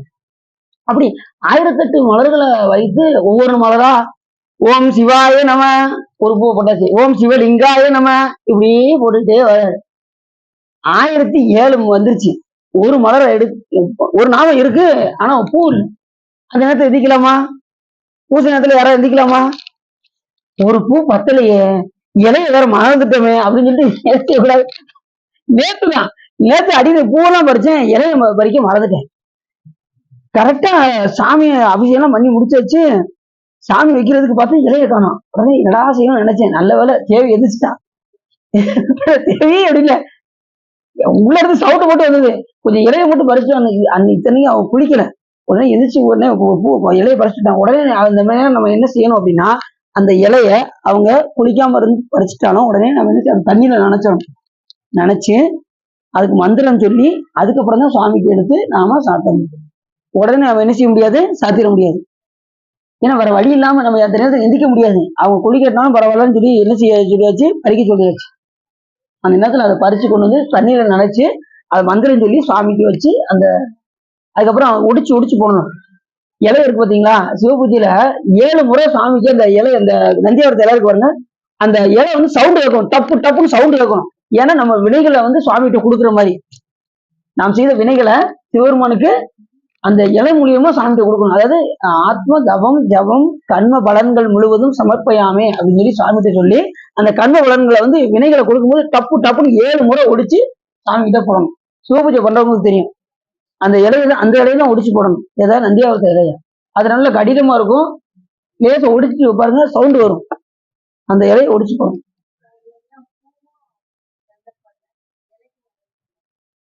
அப்ப அவருக்கு அப்படி இல்லை, மனசா நெஞ்சமே கோயிலாக்கணும். அந்த நேரத்துல நெஞ்சமே கோயிலாக்கி பூசிக்கணும். ஆமா, சிவபூஜை பண்றவங்க தான் இலையை ஒடிச்சு போடணும், மத்தவங்க போடக்கூடாது. மத்தவங்க நீங்க அனுஷ்டானத்துல நினைச்சீங்க அந்த 11 மந்திரம் சொல்லி கொடுக்கீங்களா, அதுல கொடுத்துடணும். அனுஷ்டானம் பண்றத 11 மந்திரம் சொல்லி இந்த வழியா தண்ணி எதுல விடணும்? இந்த வழியா விடணும். இந்த வழியை விட்டுறாங்க, இது புதிர்களுக்கு. இந்த வழி எதுக்கு? புதிர்களுக்கு. இதுல கொடுத்துடக்கூடாது, இங்க கொடுக்கணும். இங்க சாமி கொடுக்கணும். அதே மாதிரி குருநாதர்களுக்கு இதுல இவங்களுக்கு கொடுக்கும், இந்த சைடு கொடுக்கணும். குருநாதர்களுக்கு ஞானிகளுக்கு பிதர்களுக்கு கொடுக்கும்போது என்ன செய்யணும்? பூவங்களை மாத்தி கொடுக்கணும். சர்வபிய புத்திருப்பிய சுதா, சர்வபிய மாதிருப்பிய சுதா அப்படின்னு சொல்லி கொடுக்கணும். இங்க சர்வபிய ஞாதிருப்பிய சுதா, சர்வபிய ஆச்சாரிய சுதான்னா ஆச்சாரிய குருமார்கள் அத்தனை பேருக்கு இதுல கொடுக்கணும். தர்ப்பணம் கொடுக்கறதுக்கு நிறைய சிறப்புகள் இருக்கு. சர்வபியோ ரிஷிபியோ, ரிஷிகளுக்கு இப்படி வச்சு கொடுக்கணும். ரிஷிகளுக்கு சர்வபிய ரிஷிபியோ, சர்வபிய மனுஷப்பியோ, சர்வபிய பூதப்பியோ சொல்லி இப்படி தலைகளை கவுத்தணும் ஜலத்தை. அப்படி கவுத்து அதுக்கப்புறம் பூண்ட மாத்தி போட்டு சர்வபிய புத்திருப்பிய சுதா, சர்வபிய மாதிருப்பிய சுதா, அப்புறம் இங்க அப்புறம் ஞாதிருப்பிய சுதா ஞானிகளுக்கு, சர்வபிய ஆச்சரிப்பிய சுதா அப்படின்னா குருமார்களுக்கு. அப்புறம் பூண்ட மாத்தி போட்டு உன் கணபதி லட்சுமி சரஸ்வதி கங்கை யமுனை மகா அந்த சண்டீஸ்வரர் வரைக்கும் ஒரு 8 பேருக்கு பூனை மாத்தி போட்டு அவங்களுக்கு பெரும்பாலும் எல்லாத்துக்குமே இந்த சைடு தான் வரும். பிதர்களுக்கு மட்டும்தான் அது எள்ளு வச்சு கொடுப்பாங்க. அந்த தர்ப்பணம் கொடுக்கும்போது அமாவாசை அன்னைக்கு அடியும் டெய்லி கொடுத்துட்டு இருக்கேன். ஒரு நாள் 2 நாள் கிடையாது, தினசரி தர்ப்பணம் கொடுத்தே ஆகும். அந்த புண்ணிய காலத்துல தான் இல்லை, என்ன இந்த அனுஷ்டானம் பண்றவங்க டெய்லி தர்ப்பணம் கொடுக்கலாம். பூனை இல்லாதவங்க இப்ப லேடிஸ் நீங்க பண்றீங்க, நீங்க தர்ப்பணம் எப்படி பண்ணணும்? பூனை இல்லைன்னா இருக்கிற மாதிரி பாவனை பண்ணிட்டு நீங்க என்ன செய்யணும்? அந்த மந்திரத்தை மட்டும் சொல்லி இந்த இதுல வச்சு எள்ள வச்சு அப்படியே தண்ணியை ஊற்றி விட்டுறணும். அந்த மந்திரத்தை சொல்லி தண்ணியை ஊத்திட்டீங்கன்னா அந்த பாத்திரத்துல போய் அது எல்லாம் கொடுக்கலாம். ஆமா, நீங்க இப்ப அனுஷ்டானம் பண்ணிட்டீங்கன்னா நீங்க சிவருமான குழந்தை ஆயிட்டீங்க. அதனால நீங்க இதெல்லாம் பண்ணிடலாம். உங்களுக்கு நீங்க இதுல நீங்க உங்களுக்கு முன்னோர்கள் எல்லா நாளும் தினசரி தினசரி நீங்க வேலை ஒரு இதை வச்சு இடது கையில விட்டுருங்க.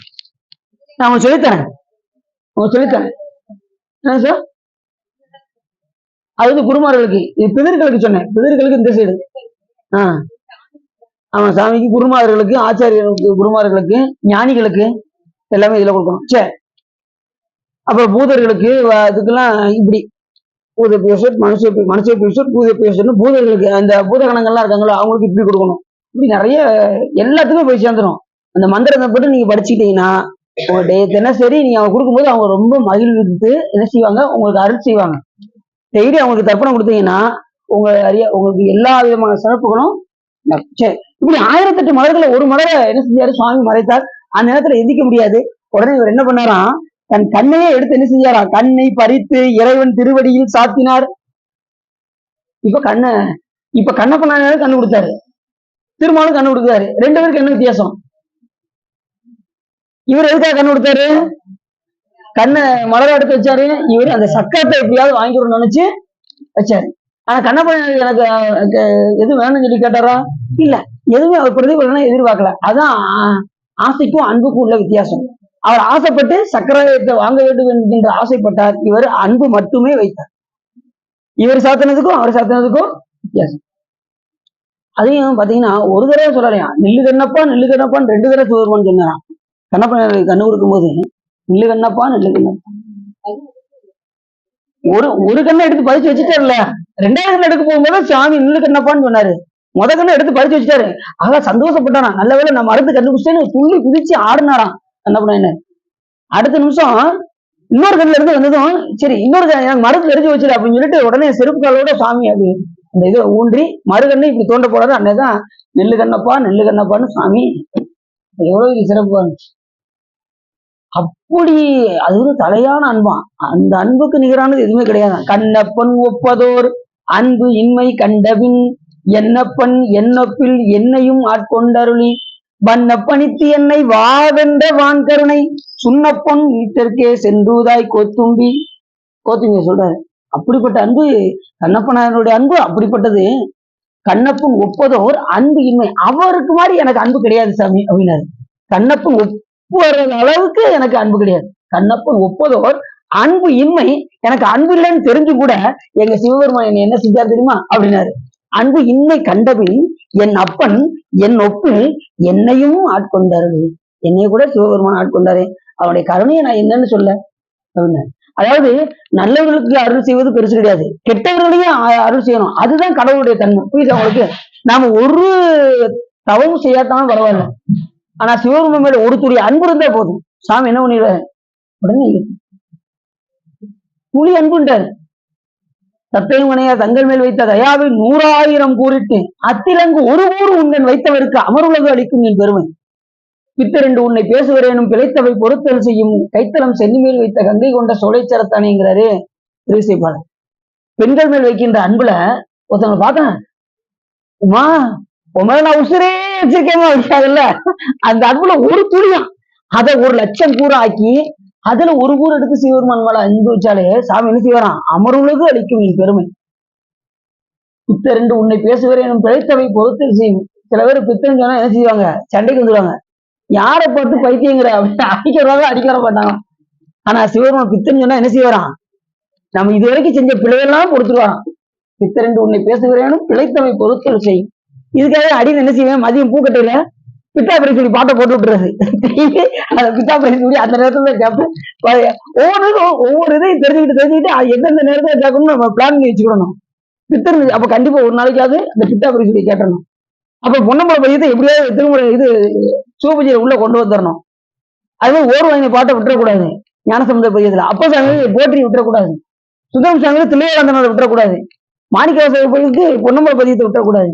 இப்படி ஒவ்வொன்றும் நம்ம கால்குலேஷன் பண்ணி வச்சுக்கிட்டு அன்னைக்கு அந்த பதியத்தை பாடாம விடக்கூடாது. ஏற்கனவே உங்கள்கிட்ட சொல்லியிருக்கேன், தில்லைவாழ் அந்தனதும் அடியாருக்கும் அடுத்த இது உங்களுக்கு அதுதான். அதை 100 தடவை யார் எழுதுறாங்களோ அவங்களுக்கு பரிசு. இது முடிச்சதுக்கு அப்புறம் இதை முடிச்சது கூட இப்ப கூட எழுதுங்க, எழுதி முடிச்சாச்சு, திருவாசகம் எழுதி முடிச்சாச்சு அப்படிங்கிறவங்க தில்லைவாழ் அந்தனரை 100 தடவை எழுதுனா கட்டாயமாக பரிசு உண்டு. அதை நீங்க 100 தடவை எழுதும்போது உங்களுக்கு மனப்பல ஆயிரும். உங்களுக்கு என்ன ஆட்டோமேட்டிக்கா மனப்பாடம். இப்ப அடுத்த அடுத்த இது வந்து இது ஞானசமுந்தர் பையனுக்கு அதுக்கப்புறம் போயிடும். இப்ப முதல்ல தில்லைவாழந்தாவே முடிச்சிடும். சரிதானா? முடிச்சுட்டு தான் முதல்ல இப்ப முடிங்க, அடுத்து கூட பாத்துக்கலாம். இல்ல அது முடிச்சுட்டவங்க இதை இப்ப இருந்து எழுத ஆரம்பிக்கிறனால ஆரம்பிங்கன்னு சொல்றேன். சரிதானா? திருவாசகம் எழுதி முடிச்சு இப்ப யாரு ஓரளவுக்கு போயிட்டீங்களா? பக்கத்துல நெருங்கிட்டீங்களா? சில பேர் இப்பதாங்க நாங்க பிள்ளையார் சுருக்கே போட்டிருக்கோம் அப்படிங்கிறாங்க. சில பேர் 4 பதிகம் முடிச்சுட்டவங்க அப்படிங்கிறாங்க. பிள்ளை எழுதுங்க எழுதுங்க, எல்லாம் எழுதி பேர் கொடுத்துட்டீங்களா? பேர் கொடுத்துட்டீங்களா? மகேஸ்வர இப்ப இப்ப நீ எழுதிட்டு இருக்கீங்களா? எழுதிட்டு இருக்கீங்களா? எழுதி உங்க பேர் கொடுத்துருங்க. நம்ம காஞ்சிபுரம் விழாவில் எல்லாத்துக்கும் பரிசு இருக்கு. சரியா? 37 எழுதட்டும் எத்தனை 100 பேர் கூட வரட்டும். பாப்பா சிவபெருமான் திருவள்ளுவர் இருக்கு என்னச்சா, எத்தனை வேணாலும் எழுதட்டும். எழுதுறாங்களா? சரணத்தை வீட்டுக்காரங்க எழுதுறாங்களா? எழுதுறேன்னு சொன்னாங்க. எழுதுங்க. அவங்க பேரு மாரீஸ்வரி. சரி, இப்படி இதை முடிஞ்சதை நம்ம பேசிக்கிறோம் அதை பத்தி. சரி, இப்படி 1008 மலர்கள்ல ஒரு மலர்ல சிவபெருமான் மறைத்ததுனால சுவாமி என்ன பண்ணாரு? திருமால் அந்த கண்ணை எடுத்து அப்பினார். இதுதான் கண்ணப்பனாருக்கும் திருமாலுக்கும் வித்தியாசம். இவர் எதுக்காக கண்ணை அப்பினார்? அந்த ஆயுதத்தை, அந்த சக்கராயுதத்தை பெற வேண்டும் என்பதற்காக 1008 மலர்களால் அர்ச்சித்தார். உடனே கண்ணை எடுத்து அப்பினார். அந்த கண்ணை எப்படி வச்சாரு? தாமரை மலராக வைத்தார். அதான் இப்ப நம்ம எதை சொல்லி சாத்துக்கிறோமோ அதை சிவபெருமான் ஏத்துக்கிறார். இது ஒரு சூட்சுமம், நல்லா புரிஞ்சுக்கோங்க. நீங்க இப்ப பூஜையில உட்காந்துருக்கீங்க, உங்ககிட்ட இலை இல்ல, வில்வ இலை இல்ல. இப்ப நீங்க பூவே நினைச்சு இது வில்வமா ஏத்துக்கணும் சாமி அப்படின்னு சொல்லி சொன்னா சாமி ஏத்துக்குவாரு.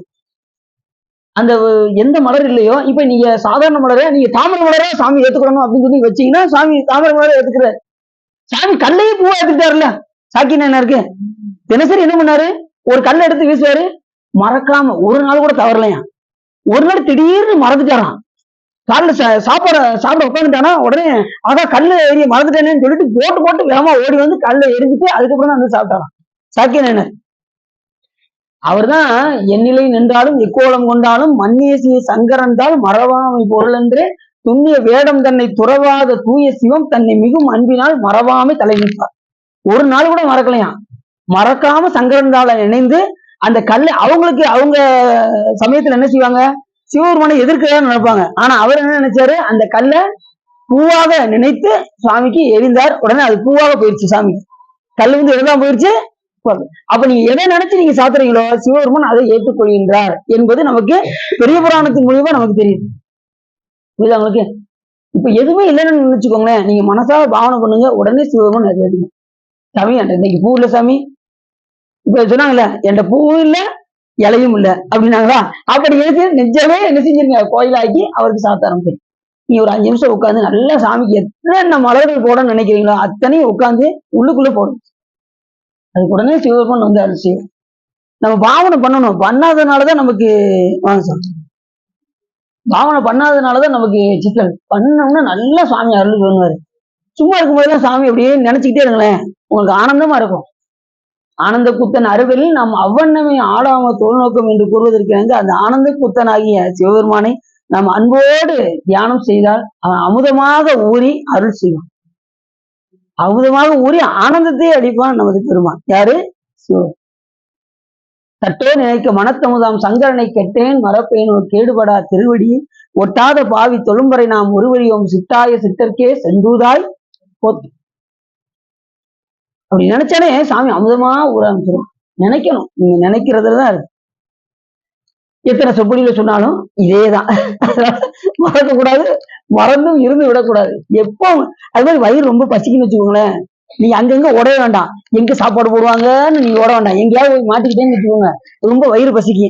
ஒரு காட்டுலயே இருக்கீங்க, வயிறு பசிக்கு, எதுவுமே இல்ல, உடனே உட்காந்துருங்க. உட்காந்து சிவபெருமான தியானிங்க. உங்களுக்கு அப்படியே சாமி என்ன பண்ணுவாரு? பசியே இல்லாம ஆக்கிடுங்க.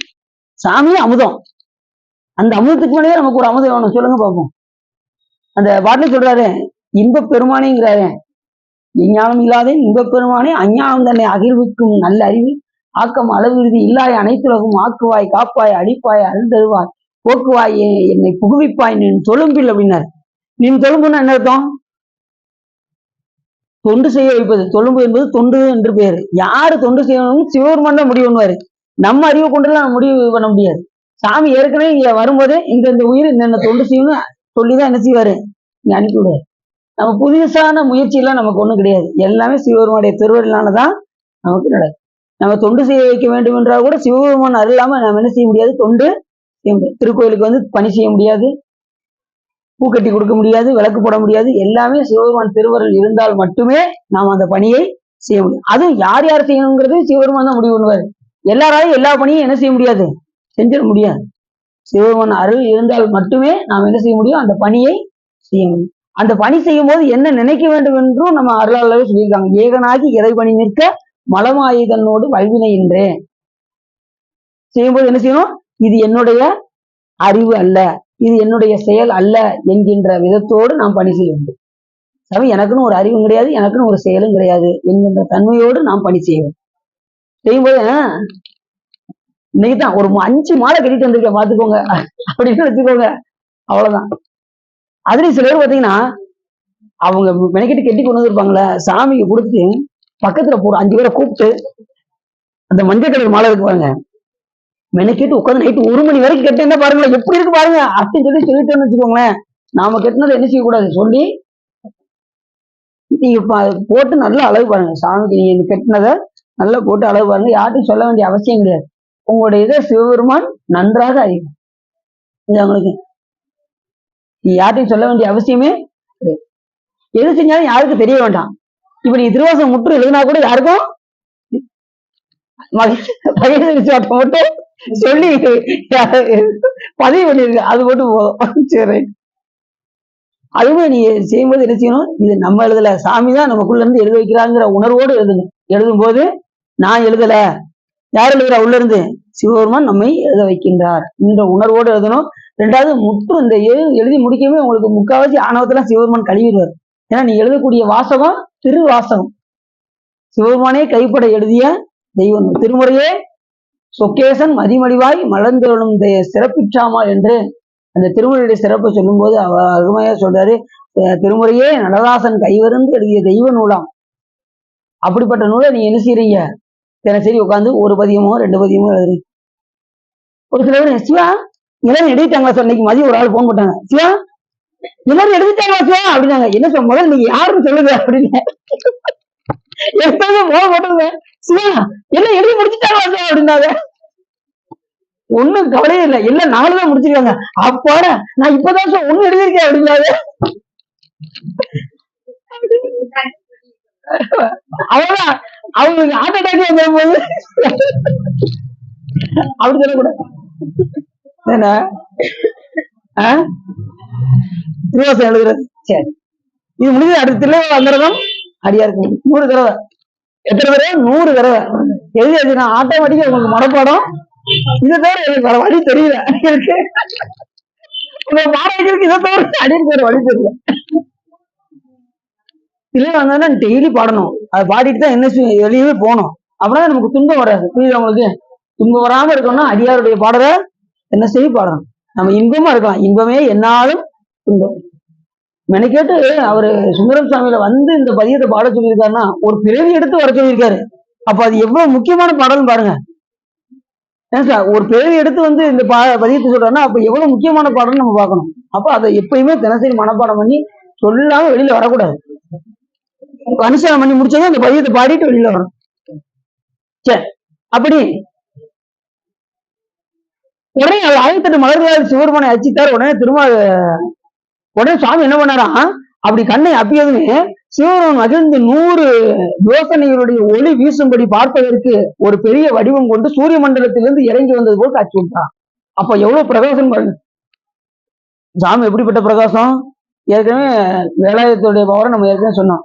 அது எப்படிப்பட்ட ஒளி, அருண தனபன புயக சுதிகையில் அகில புவனமும் உதவும் மடைமகள் அமலையாரியை அந்தரி சுந்தரி இமயமாமையில் அம்பை சுயம்பகி அச்சுத சகோதரி அனைத்தும் வேத தலைவி அற்புத புராதனி வர பிரகாச பிரகதி அம்பர் குண்டல வேலை சாம்பவி குஞ்சிக பூவை பூங்கொடி அச்சத லட்சத பக்தர மதத்திலே அச்சத ரச்சி அச்சி சடச்சேரி 1000 ஐந்தன் முகம் 1000 விளங்கியதொரு ஆறுதர வந்தருளும் 6 முக குண்டரிகன் அறுவடை சிறத்துவன் தங்கிராம சக்தி அர்க்கிமுகி அபயமிட அஞ்சல் என்றாம் கீரனுக்கு உதவி அரசரிய வாமனம் முனிக்கு ஒரு தமிழ் திரவியும் பெரிதுமாக விவரித்த கடவுட்புலவன் அனுபவிச்சித்த பவக்கடலில் புகாதி என விரவி எடுத்து அருள் வைத்த கடல் கிருபாகரன் ஆசில்லாதார தபோதர இன்பூரும் வாசிகாதீக மனோடைய வஞ்சரன் அதரும் முருகம் அத கலவ வரிவள முக விகட முகப்பட கடின முகலகிதன் மரகத பச்சை திவாகரர் வடிவை உருக்கி வடித்த திருக்கைவேல் அப்படிங்கிறாரு யாரு?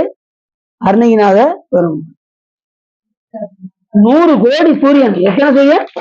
100 கோடி சூரியன். சதகோடி சூரியன் திவாகரன் வாங்க. 100 கோடி சூரியரை உருக்கி கருக்கட்டி வார்த்தால் என்ன ஒரு ஆற்றலோ அது முருகப்பெருமான் கையில் வைத்திருக்கக்கூடிய வேலினுடைய ஆற்றல். வேலே இவ்வளவு ஆற்றலா இருந்தா சுவாமி எவ்வளவு ஆற்றலா இருக்காரு. எங்க பார்த்தாலும் பிரகாசம், அங்கிங்கு எனாதபடி எங்கும் பிரகாசமாய் ஆனந்த பூர்த்தியாகி அருளோடு நிறைந்து விளங்குவது எங்க பார்த்தாலும் ஒரு இருள் கூட கிடையாது. இருள் அல்லாத எல்லாமே சிவம். இருள் உள்ள எல்லா இடமும் எது? ஆணவம். இருள் இல்லாத எல்லா இடமும் சிவம்.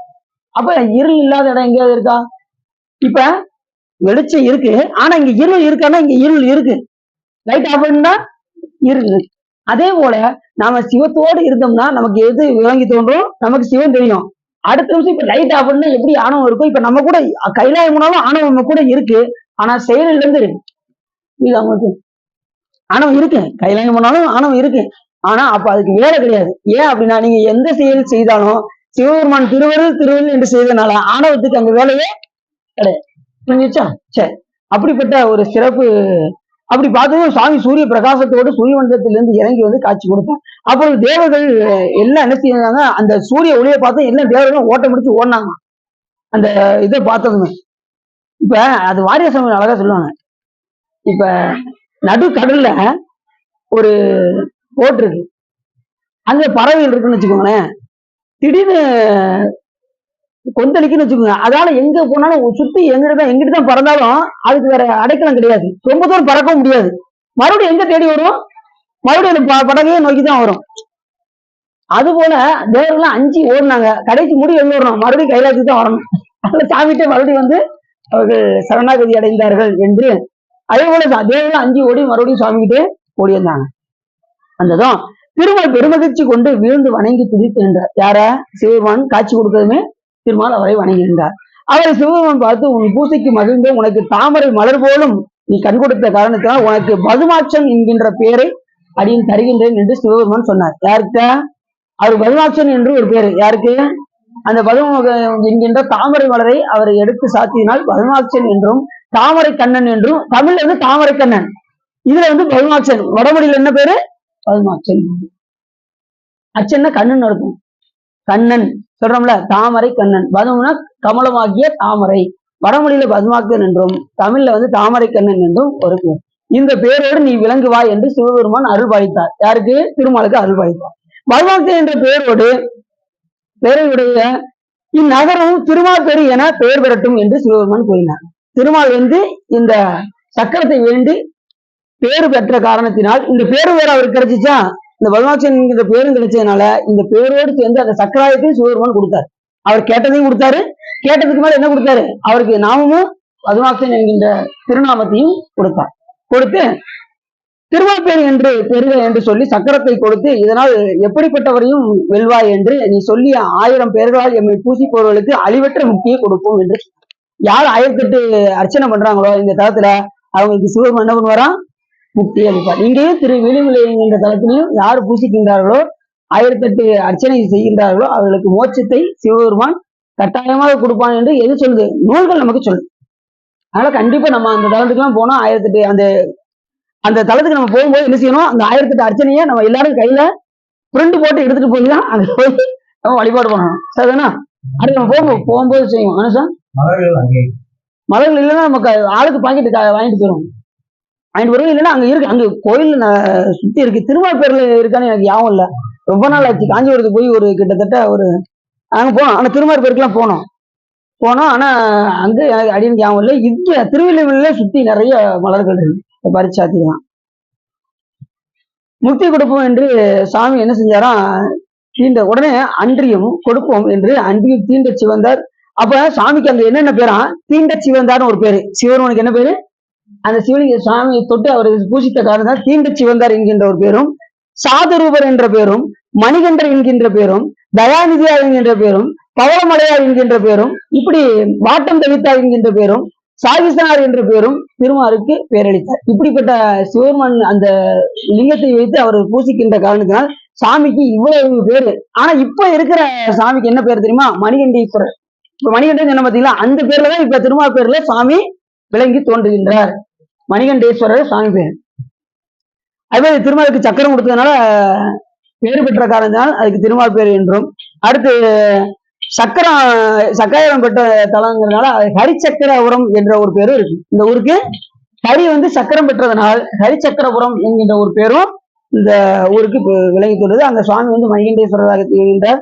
அப்படிப்பட்ட ஒரு சிறப்புடைய ஒரு திருமால். திருமால் பெண்ணும் வணங்கி நகரத்தில் வணங்கினவர்களுக்கு எல்லா லிங்கத்தையும் வணங்கிய பலன் அளிக்க வேண்டும் என்று கேட்டார். இதுதான் இப்ப ஒரு முக்கியமான தலம். இப்ப நம்ம கண்டிப்பா காஞ்சிபுரம் போயாச்சுன்னா, இந்த காஞ்சிபுரத்துல என்னென்ன சிவலிங்கம் இருக்கோ அத்தனை சிவலிங்கம் நம்ம வழிபாட முடியலன்னா என்ன சொல்றாரு, இந்த தலத்தை யாரு வழிபாடு செய்கின்றார்களோ இந்த காஞ்சிபுரத்துல இருக்கக்கூடிய எல்லா சிவலிங்கத்தையும் வழிபட்ட பலனை கொடுக்க வேண்டும் என்று யார் கேட்கிறா? திருமால் சிவபெருமான் கேட்கிறாரு. சிவபெருமானுக்கு விட்டு வரா, அப்படியே அகட்டுங்கிறாரு. எவ்வளவு ஒரு சிறப்பு பாருங்க. கண்டிப்பா நம்ம காஞ்சிபுரம் போனா திருமால் பேரு மறந்துடாங்க, குறிச்சு வச்சுக்கோங்க. திருமால் பேர் கண்டிப்பா போவோம். ஏன்னா அது முக்கியமான தலம். காஞ்சிபுரத்திலே முக்கியமான தலம் திருமால் பேர். நாங்க சாயங்கால நேரத்துல போனோம் அந்த திருக்கோயிலுக்கு. ஒரு 6 மணி இருக்கும். அந்த நேரத்துல அந்த திருக்கோயில் போய் வழிபாடு செஞ்சோம். காஞ்சிபுரத்துல பாத்தீங்கன்னா எங்க பார்த்தாலும் சிவலிங்கம், எங்க பார்த்தாலும் திருக்கோயில்கள். குரங்களில் மட்டும்லாம் இதுதான் வரும்னு நினைக்கிறேன். குரங்களில் மட்டும் காஞ்சிபுரத்துல தான் இருக்கு. குரங்கு, அணிலு, காகம் 3மே பூசை பண்ணது. இப்படி எண்ணில்லாத சிவலிங்கம் அங்க இருக்கு. அத்தனையும் வழிபாடு பண்ணணுமா? இந்த ஒரு கோயிலுக்கு போயாச்சுன்னா அத்தனை கோயிலையும் வழிபட்ட ஒரு பலன். ஆமா, 1008 சிவலிங்கத்தையும் வழிபாடு பண்ண ஒரு பேர் கிடைக்கும். அப்படி அவர் கேட்கிறாரு. உடனே சிவபெருமான் கொடுக்குறாரு. பெருமான் அவ்வரங்களை கொடுத்து அவ்விலிங்கத்தில் மறைந்தருளினார். உடனே சாமி என்ன பண்ணாரா, இந்த லிங்கத்தில் திருமால்பேட்டில் வழி செல்கையால் ஒரு வழி தங்கி அங்க போனவங்க ஒரு நாள் தங்கிட்டாங்கன்னா தங்கினவர்களும் முக்தி அடைவார்கள். அங்க வழி அப்படி போகும்போது அங்க இந்த இடத்துல தங்கிட்டாங்கன்னு வச்சுக்கோங்களேன், கண்டிப்பா அவங்களுக்கு என்ன உண்டா? ஆனா அங்க தங்கவே முடியாது. அந்த மாதிரிதான் இருக்கும். கோயில் மட்டும்தான் இருக்கும், இடமே இருக்கு, அப்படி இருக்கும். ஆனா இப்ப கொஞ்சம் நாகரிகம் வந்ததுனால கொஞ்சம் வீடுகள்லாம் கட்டிருப்பாங்க நினைக்கிறேன். நான் இப்ப போகும்போது வெறும் கோயில் மட்டும்தான் இருந்தது. ஊரெல்லாம் கொஞ்சம் தள்ளி இருக்கும். அது ஒரு நிறைய ஒரு 10-20 வீடு தான் இருந்துச்சு அப்ப. இப்ப நிறைய இருக்கலாம். போனா அங்க போய் ஒரு நாளாவது என்ன செய்யணுமா, தங்கணுமா. தங்கினவர்களுக்கும் முக்தி அடைவார்களாம் இருக்கும். ஆமா, அப்படி சொன்னா இதை நம்ம எவ்வாறு சொல்ல முடியும் என்று, இதனுடைய சிறப்பை நம்ம எவ்வாறு சொல்வது அப்படின்னு சொல்லி இந்த கதையில முடிக்கிறாங்க. அப்படி ஒரு தனி சிறப்பு. வேண்டுவாருக்கு வேண்டுவனவே ஈவாயின் கண்டாய் என்று சொல்வதற்கு நாங்க வேண்டுவோருக்கு வேண்டுவதே கொடுக்கும் எங்கோன் இல்லச்சும் சீர் நெடியோனுக்கு சுவை அனைத்தும் அருள் செய்தல் லிங்கத்தில் உற்றான். உடனே அவருக்கு எல்லா விதமான பேரையும் வழங்கினார் சிவபெருமான். யாருக்கு? திருமாலுக்கு எல்லா விதமான பேரையும் வழங்கிய ஒரு பெரும் பேரு திருமால் பேரு என்கின்ற இந்த தலத்துக்கு உண்டு என்று சொல்லி இதுக்காரும் உள்ளம் நிறைந்து ஓகை சிறந்து இந்த காஞ்சி புராணத்தை நீங்க கேட்டதுன்னா உங்களுடைய வல்வினை கரைந்து திருவருள் உரையும் என்று சொல்லி அதில் பார்த்துட்டேன். மணி 7:40 ஆகுது. என்ன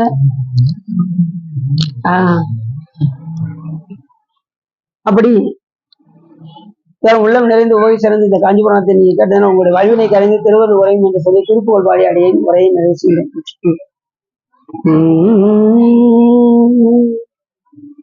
சந்ததம் வந்த தொடராலே சஞ்சலம் துஞ்சி பிரியாதே கந்தனென்றென்று முனை நாளும் கண்டு கொண்டெங்குற்றிடுவேனோ தந்தியின் கொம்பை புணர்வோனே சங்கரன் வந்தி சிவை பாலா செந்திரம் கண்டி கதிவேலா தென்பரம் குன்றில் பெருமாளே கைலாயபுரம் சிவஞான போத நெறிகாட்டும் வெண்ணை பயில்வாயும் மெய்கண்டான் சந்ததிக்கோர் மெய்ஞான பானுவாகி குயிலாரும் பொழில் திருவாவூர் திரைவாள் நமச்சிவாய் தேவன் சைலாதி மரபுடையோன் திருமரபு நீடூடி தலைக்கமாதோ வான்முகில் வளாது வைக மலிவளம் சுரக்க மன்னன் கோன்முறை அரசு செய்க குறைவில்லாது ஈகள் வாழ்க நான்மறை அரங்கல் ஒங்க நற்றமம் வெறிமல்க மேன்மைகள் சைவ நீதி விளங்குக உலகமெல்லாம் அழகரம பார்வதி வதையே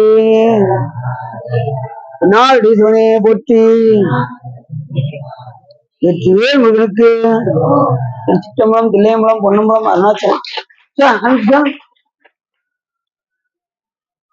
அடுத்து